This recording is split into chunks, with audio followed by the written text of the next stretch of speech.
My world didn't fall apart all at once. It cracked in quiet places first, until the silence screamed louder than words. Mark wasn't always like this. There was a time he used to look at me like I was the only thing that existed. That was before doctor visits, before ovulation trackers and hormone shots, before the cold silence between us became a third person in the room. We had been married for 7 years when the final test came. The doctor sat across from us with her gentle voice and rehearsed empathy. I already knew the truth. I had seen it in Mark's eyes weeks ago. The words were just a formality, unexplained infertility. Our last chance had failed. I remember reaching for Mark's hand, but his fingers barely twitched in mine. He stared ahead, stone-faced, and nodded politely as the doctor talked about adoption and alternatives. I heard none of it.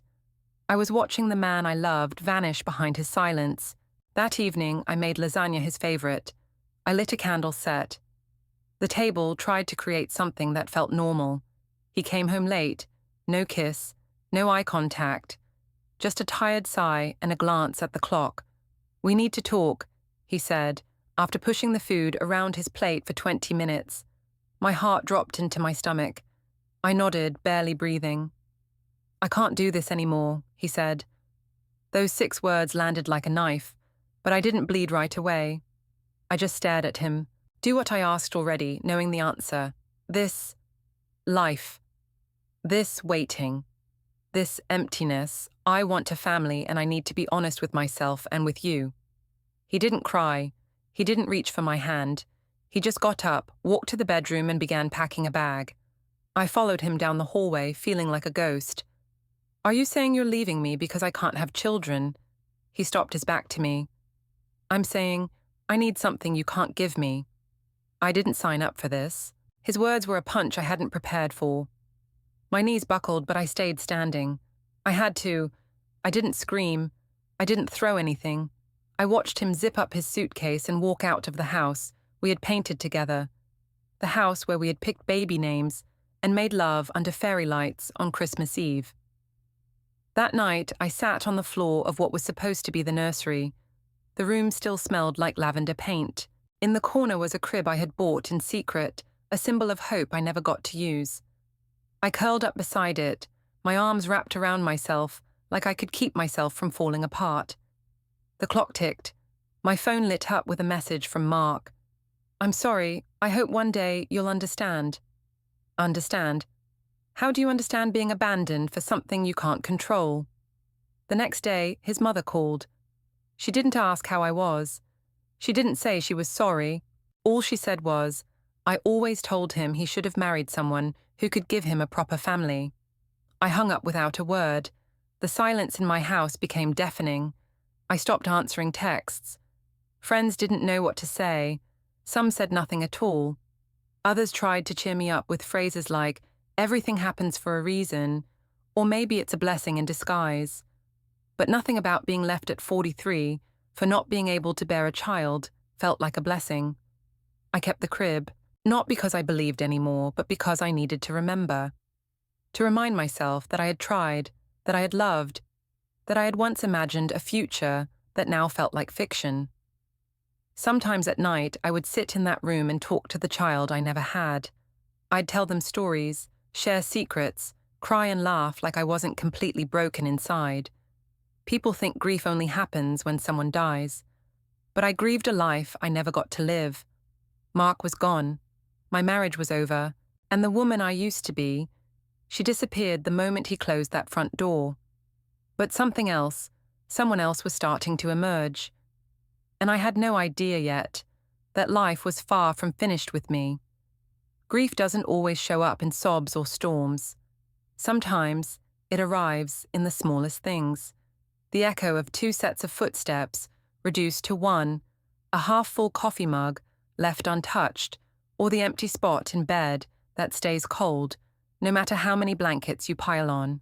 For months after Mark left, I lived in autopilot. Wake up, breathe, shower on good days. Pretend I was okay. Repeat, I had mastered the art of holding myself together, just enough to fool people, especially at work. But pain has a way of catching up, especially when you're running on fumes. I worked at a mid-sized marketing agency, a place I had helped build from the ground up for 15 years. My colleagues had once felt like family, but after the divorce, even, they seemed to tiptoe around me like I was fragile glass about to shatter. I became the woman whose husband left because she couldn't have kids. They never said it out loud, but I saw it in their eyes. Then came the email, just 4 words in the subject line. Department restructuring announcement. I clicked it, my hands trembling before I even read the body. We regret to inform you. Laid off, effective immediately. No prior warning. No appreciation for a decade and a half of loyalty. Just a severance package and a polite pat on the back. I sat in the HR office numb. The words floated above me, like someone else's life was unraveling. When the meeting ended, I walked to the parking lot in a daze and sat in my car for nearly an hour, engine off, staring blankly at the dashboard. That night, I sat at the kitchen table with the calculator bills spread out like open wounds. Divorce lawyer fees, mortgage, medical debt from all the fertility treatments, and now no income. Panic clawed at my chest like an invisible hand. I couldn't breathe. I wasn't just grieving my marriage anymore. I was grieving my entire identity, wife, employee, future mother, all gone. I called 2 friends that night. Neither picked up. I didn't blame them. Most of them had faded after the divorce, unsure what to say, afraid they might catch my misfortune. One old friend finally replied the next day with a message I'll never forget. "You're strong. You'll get through this." It was meant to be kind, but I didn't feel strong. I felt discarded, unwanted, like a cracked vase no one wanted on their shelf. One afternoon, I stopped by the grocery store to pick up a few essentials. While waiting in line, I saw Mark. Of course I did. Life has a cruel sense of timing. He looked different, polished, relaxed, standing beside a younger woman no older than 30, with a round belly that announced everything I couldn't give him. They were laughing about something carefree light. She clung to his arm. He whispered into her ear. I froze, my cart forgotten. My breath caught in my throat. He saw me. Our eyes met for a split second. Then he turned away, pretending I wasn't there. It was like being erased in real time. I left the store without buying a thing. That night, I allowed myself to fall apart. I cried so hard I thought I might break something inside. And maybe I did. Maybe something had to break to make room for something else. When the sobs quieted and the silence returned, I stood up, walked to the bathroom, and looked at myself in the mirror. Hair a mess, eyes red, shoulders slumped but behind the tired face. There was still something alive, something not entirely defeated. And for the first time in a long while, I whispered to my reflection, "This is not where your story ends." After months of existing in survival mode, something shifted. It wasn't a grand epiphany or a lightning bolt of motivation. It was smaller, quieter. One morning, I woke up and made my bed. That's it, just that. It sounds simple, but for the first time in a long while, I chose order over chaos. I chose to do something, however small, that said I'm still here.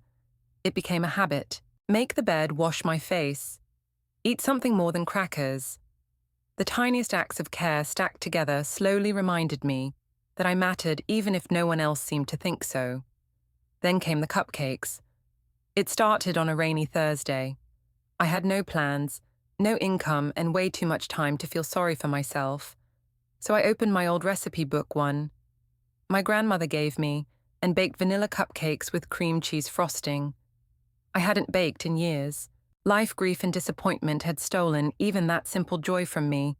But that day, as the sweet smell filled the kitchen, something awakened in me. I posted a picture of the cupcakes on Facebook with a caption, "Grieving is messy, but cupcakes help." I didn't expect much.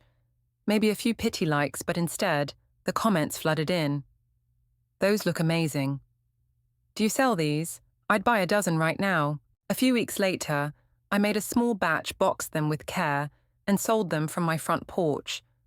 My neighbor's daughter posted a TikTok video calling them healing cupcakes from the strongest woman she knew.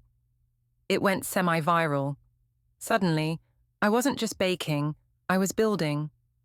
I turned my garage into a cottage-style kitchen and registered my business. Sweet second chances orders, rolled in birthday cupcakes, anniversary cakes, cookies, with handwritten quotes about healing. Each batch felt like an act of reclamation. I wasn't just frosting cupcakes, I was rewriting my story, one order at a time. And the most beautiful part, I started meeting women who had also been left abandoned, disregarded. Women who had lost children, marriages, homes, jobs.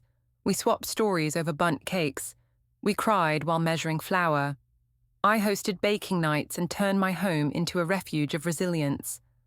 For the first time in years, I felt full, not with bitterness or rage, but with purpose. I also started therapy. At first, I hated it. Talking about pain out loud felt like peeling off scabs.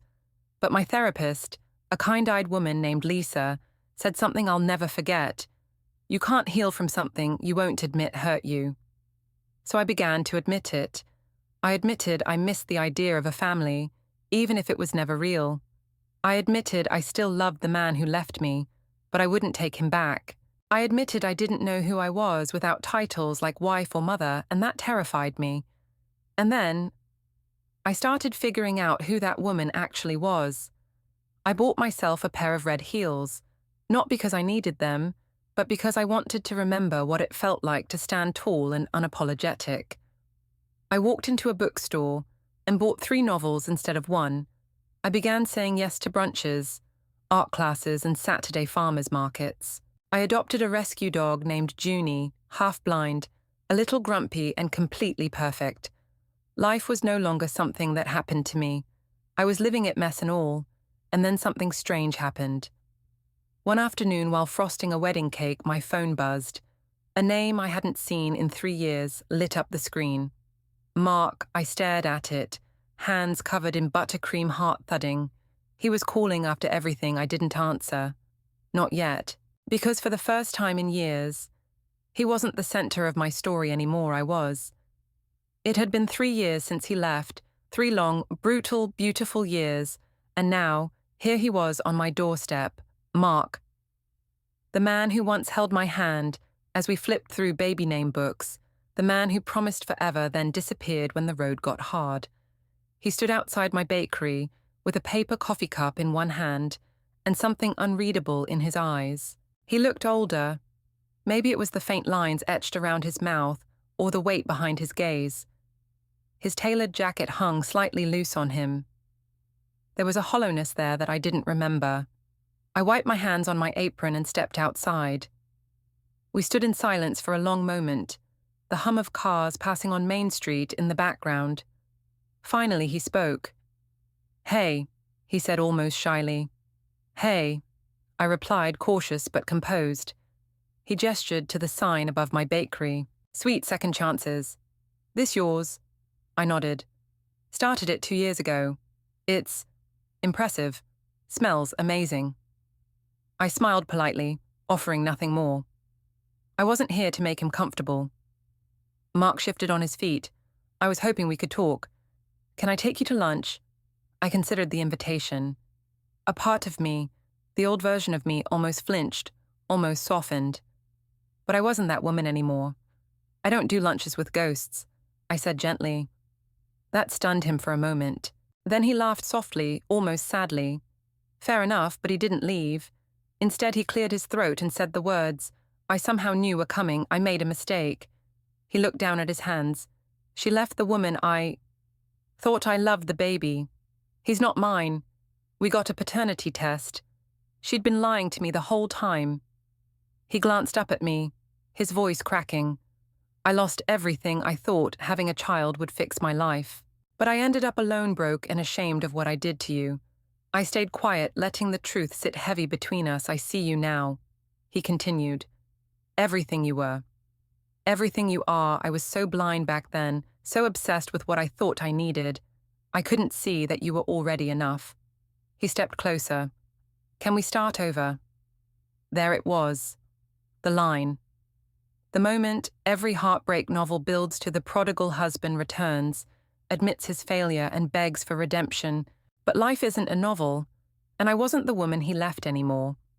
I stepped back gently but firmly. You left because I couldn't give you a child, but I never stopped being whole. You just didn't know how to love a woman who wasn't broken by that. He flinched, but I kept going. I wanted a family, I still do, but I wanted us more. I would have stood by you through anything. I just didn't realize you wouldn't do the same for me. Tears welled in his eyes. I know, and I hate myself for that. I nodded, my voice calm but unshakable. I forgave you a long time ago, but I'm not interested in going backward. I've built a life I'm proud of, and I don't owe you a place in it. Mark looked at me then, not as a woman he'd abandoned, but as someone beyond his reach. He whispered, "You really don't need me anymore, do you?" I smiled softly. "No, I don't." He left after that. No angry words, no drama, just a quiet understanding that what once was could never be again. I walked back into my bakery, the bell above the door chiming like a punctuation mark. That evening, I lit a candle, poured a glass of wine, and sat on my porch with Junie curled at my feet. I didn't feel sad. I didn't feel victorious. I just felt free.